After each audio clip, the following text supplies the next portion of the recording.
I remember the moment I got left behind. Faces fade to black as they move from the light. Am I even real? Even real? Everywhere I look, I'm starting to feel time is eating me alive, me alive. Drowning in my life. Who am I? Time is eating me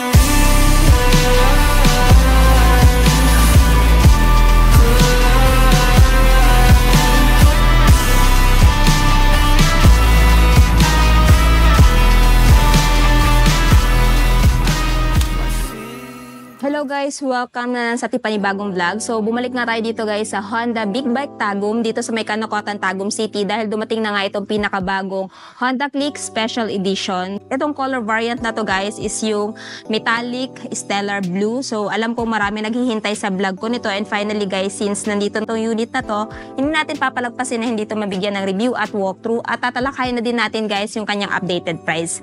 So without further ado, let's start this video. So kung mapapansin nyo guys, malaki na yung pagkakaiba nito kumpara doon sa 2023 version. So naka two-tone siya guys, no? Kagaya doon sa na-review kong nauna, which is yung gray, no? So dito sa front, makikita nyo guys, is naka stellar blue metallic siya with a combination of white. So pagdating sa paint job niya guys, kita nyo naman guys, no? Pag natatamaan kasi ng ilaw itong paint ni Honda Click, kita nyo para siyang nagba-bright, and which is ito yung nagustuhan ko dito pagdating sa paint naman niya. Pagdating naman dito, ayan, hindi lang dyan sa front guys, maging dito. And kung mapapansin nyo, yung pinagkaiba din nung nakaraang version dito sa version na to, pagdating naman sa mags, ayan, naka matte brown siya. So makikita mo kaagad yung difference ng special edition kumpara doon sa standard edition nila, no? So dito sa grab bar, ayan, naka matte brown yan guys, maging dito sa wheel sa likod. Pero before muna natin ikutan yan, of course, dito na muna tayo sa kanyang technical specification. Of course, this Honda Click is powered by 125cc 4-stroke 2-valve single overhead cam liquid cooled at ESP. Ito ay merong lakas na 8.2 kilowatts at 8,500 RPM and max torque of 10.8 Nm at 5,000 RPM. Pagdating naman guys sa kanyang fuel tank capacity, meron siyang 5.5 liters. So kumpara sa ibang scooter na 125cc, mas malaki na yung kanyang fuel tank capacity, which is yun yung nagustuhan ko dito kay Honda Click.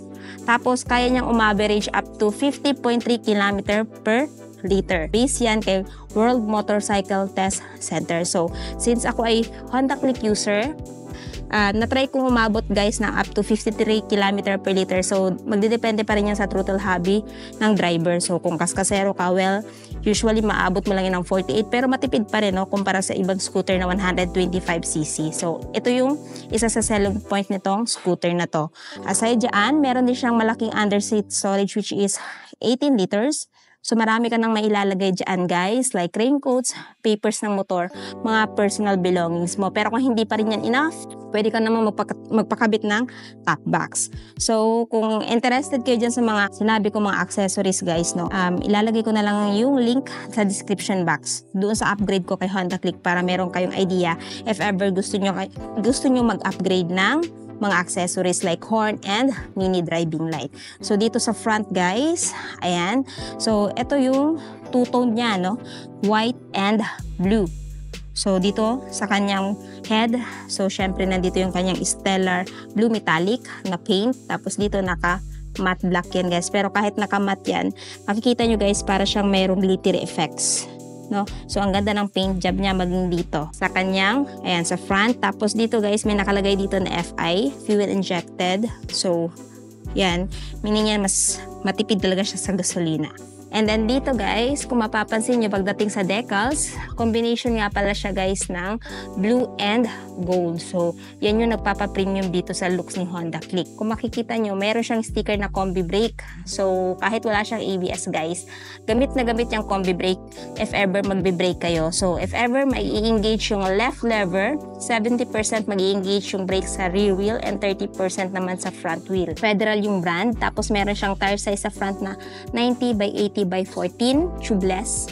So kung mapako siya guys, hindi siya basta-basta mag-flat, no? Tapos yung kanyang cast wheel, ayan, matte brown. Sa special edition lang yung merong ganitong kulay na mags guys, no? Kasi usually doon sa standard type is naka matte black or black yung color ng mags. So ginamitan pa rin siya guys ng telescopic fork suspension with single disc.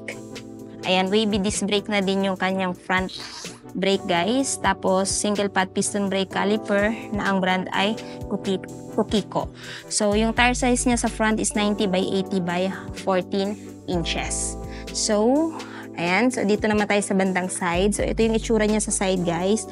O diba, mas nagustuhan ko kasi yung itsura ni Honda Click ngayon, itong special edition. Kasi nga hindi siya yung tipo ng typical color, which is nagmatch talaga yung stellar metallic blue at saka yung white plus gold decals at matte brown na mags at saka ng ayan, grab bar, no? Premium na premium yung itsura sa personal guys. So sa mahilig dyan sa blue, highly recommend this one. So dito tayo guys sa kanyang handlebar muna. So pagdating sa handlebar, ayan. So same pa rin naman yung nandito.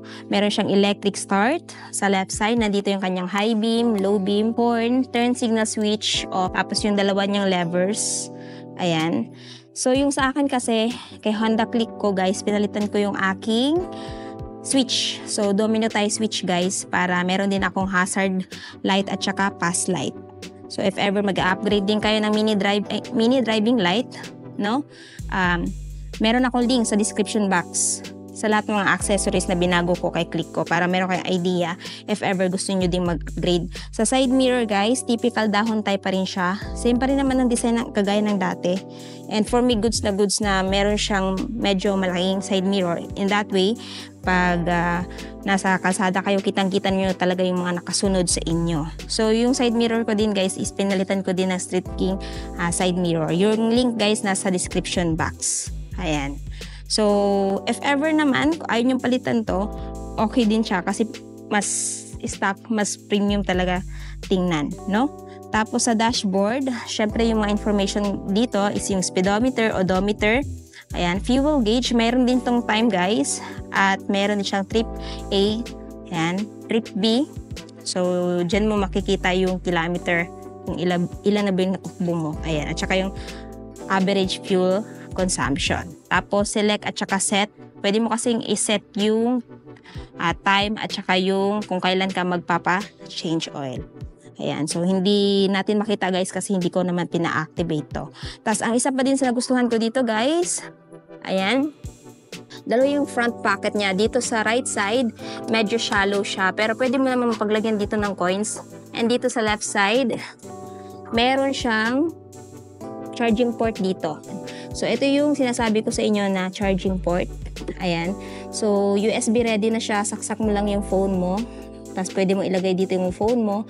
Pero kung gusto nyo yung phone nyo guys is nakalagay dito, bumili na lang kayo ng phone holder. Meron din link guys sa description box. Yung gamit kong phone holder is MotoWolf.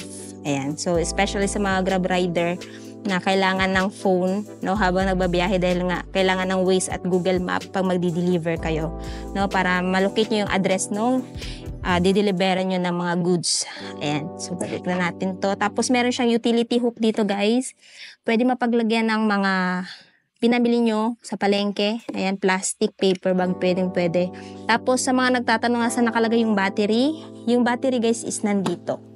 Marami nagtatanong, safe ba yung battery nandito sa footboard? Well guys, safe po siya. Kasi nung nung nagpa-upgrade ako ng aking MDL, syempre nilagay dito yung mga wirings. Nakita ko talaga guys, aside dito sa cover na to, meron pa siyang cover pang isa. So talagang secured po yung battery niya sa baha-baha. At saka, ayan, dinaan ko na po yung click ko sa baha. Masasabi ko talaga guys, hindi siya tumitirek, no? So, safe na safe to sa baha-baha. Meron din akong nilagay dito guys na pang footboard, rubber matting. Ayan, nasa description box ko na din. Check nyo na lang. So, ayan guys, malawak na footboard para, ayan, mapaglagyan ng mga pinamili nyo pa rin. Tapos, sa side, ito yung itsura niya sa side guys. Meron siyang decals dito, combination ng gold, white, at parang silver na din, no? And goods na goods to para sa akin. Tapos, may nakalagay dito na liquid gold. So, sa mahaba-habang biyahe, hindi ka naman problema na baka mag-overheat itong scooter na to. Anyway guys, equip pa rin siya ng ACG, alternating current generator. So, pag pinaandar nyo to, wala na po kayo maririnig na engine sound. And for me, plus points yan. Tapos, nandito yung foot peg ng angkas. And, dito tayo sa likod. So, ito yung kanyang tambucho. Mayroong heat guard para hindi mapaso yung legs mo or legs ng angkas mo. Safe yung legs nyo dito. Tapos, exhaust end cap. Ayan guys, ganda ng pagkakapaint. Same pa rin kagaya dun sa old version. Tubeless pa rin at meron siyang mas malaking tire size na 100 by 80 by 14. Tapos, yung mags is matte brown pa rin. Ayan, and Federal yung brand. Ginamitan pa rin siya guys ng monoshock unit swing suspension sa likod. So if I were you guys, kung si Click yung bibilhin nyo, ayan, bumili na lang kayo ng aftermarket na tire hugger para hindi madaling pumasok yung putik dito. Kasi walang ano dito eh, wala siyang pangsira dito, kundi ito lang. Pero lumulusot pa rin yung putik dito. So kung interested din kayo, yung link nasa description box. Ayan. Tapos dito naman, ito yung kanyang grab bar guys. Hawakan to ng angkas if ever ayaw niyang humawak sa inyo. Yun yung gamit nitong grab bar na to. Sa tail, sharp tail light pa rin, LED light pa rin, turn signal naka-LED. Tapos dito guys, naka-LED. Yung akin kasi guys, nag-upgrade din ako ng cover dito, which is metal na. So mas safe yung aking tail turn signal light kasi meron siyang metal na nilagay ko dito. So kung interested din kayo, i-click nyo na lang din yung link sa description box. Ilalagay ko na lang lahat ng accessories doon guys para ma-check nyo kung ano yung bet nyo accessories para pag-upgrade nyo sa inyong Honda Click in the future. So, ayan guys, may ilaw siya ng plaka dito. Ayan, naka-reflectorize na din for added visibility during your night ride. Tapos ito yung plate holder. Ayan, so dito sa kabila. So ito yung itsura sa kabila guys. Ito yung kanyang monoshock. Tapos, nandito yung kanyang panggilid. Enhanced smart power. Ayan. Tapos, center stand. And pagdating sa side stand, guys, meron pa rin siyang side stand switch. So, meaning pag nakababa to, hindi nyo mapapaandar tong scooter na to. Not unless nakaangat yan. So, isa yung safety feature na nilagay ni Honda dito kay Click. Para sa ganon, ayan, makaiwas sa disgrasya. And, sa mga marami nagtatanong, guys, ano ba yung sticker na nandito? So, eto guys, yung sticker na nandito is, explain ko lang ha. So, yung allowable guys na bigat na ilalagay nyo sa footboard guys is nasa 3.3 pounds or 1.5 kilograms. Tapos, nandito yung PSI ng hangin ng gulong nyo. So, dapat sa front, yung hangin niya is nasa 29 at sa likod naman is 33. Same lang din yan guys kung mayroon kang angkas. Ayan. Sa underseat storage guys, yung capacity na allowable na pwede mong ilagay is 22 pounds or 10 kilograms. Ayan. So, i-check natin guys yung seat ni Honda Click kung abot nyo ba. So, meron siyang seat height na 769mm at ground clearance na 131mm. So, may height po tayo na 5'5" at abot naman po natin si Honda Click. So, if ever may height kayo, kahit 5 flat, kaya nyo pa rin itong abutin. No?